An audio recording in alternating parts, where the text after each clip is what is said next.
बहुत ही दुख की घड़ी में हम लोग कई बार इकट्ठे होते हैं और जब से आईएमसी आना हुआ मेरा ख्याल है कि 2-3 ऐसे वाक़े हुए। रितेश भाई यहाँ पर हैं, एक सागर मिश्रा जी ने बहुत असमय अपने आप को ख़त्म कर लिया था। एक अंशु सचदेवा थे जिनको देखकर आप कहीं से भी यह नहीं मान सकते थे कि इतनी जिंदा दिल इंसान, जिन्होंने बहुत सुदूर देहात में बहुत छोटे छोटे बच्चों के बीच एक पेडागॉजी डेवलप करके गांधी फेलोशिप के माध्यम से वो काम कर रही थी राजस्थान वगैरह में, और उनकी शादी होने ही वाली थी कि उसके पहले ये सब कुछ हो गया। एक मेरी बैचमेट थी नॉर्थ ईस्ट से, शादी के कुछ ही दिनों के बाद उन्होंने भी इस तरह का स्टेप उठाया और आज हम देख रहे हैं कि एक बहुत शालीन मनुष्य जो खुद के जीवन के दायरे से निकलकर दूसरों की ज़िंदगियों में भी कुछ दखल रखता था या उसको सुलझाने की कोशिश करता था। उससे कोई ज़ाती राब्ता तो मेरा बहुत नहीं रहा है, लेकिन समर है, तानिया, इन लोगों की जो बहुत मीठी नोक झोंक कभी कभी हो जाती थी सोशल मीडिया पर, तो उसको कई बार देखते हुए लगता था कि बहुत लाइवली इंसान है। हम जिस दौर में जी रहे हैं वहाँ कई बार without fear of being judged हम किसी को अपने बारे में बता सकें, यह स्पेस शायद बहुत सिकुड़ रहा है और इसलिए बहुत मुश्किल होता है।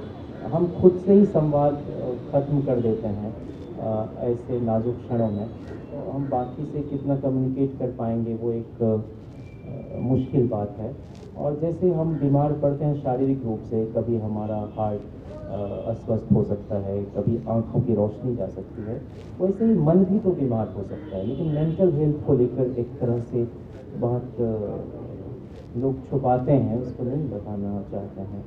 ये सब संकट है, ये कम्युनिकेशन का भी संकट है। और 1000 लोग हमारे फ़ोन के कॉन्टैक्ट लिस्ट में होते हैं, लेकिन जब कभी हम बहुत लो फील करते हैं, बहुत तन्हा महसूस करते हैं, तो बमुश्किल 2-3 नंबर भी उसमें हम नहीं पाते हैं जिसको हम धड़ल्ले से डायल कर सकें।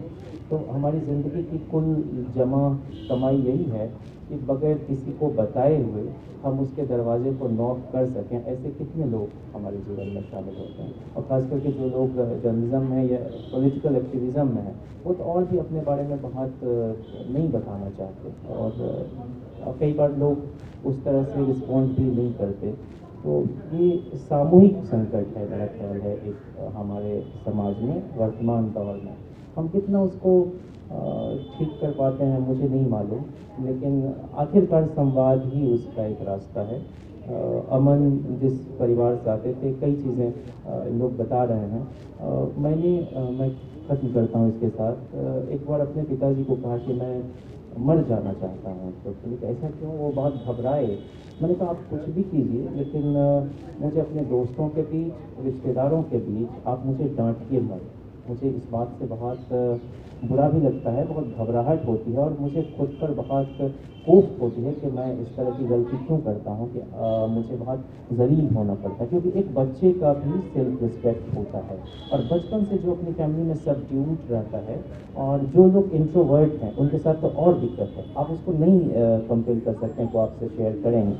तो हम लोग जो भी इस तरह के अंतर्मुखी दोस्त हैं उसको बार बार उनकी ज़िंदगी में झांक सकें। मेरा ख्याल है कि इसको हम लोग किसी तरह से आगे कुछ ऐसा नहीं हो, हम किसी को नहीं खो दें। बहुत बहुत शुक्रिया जयंत।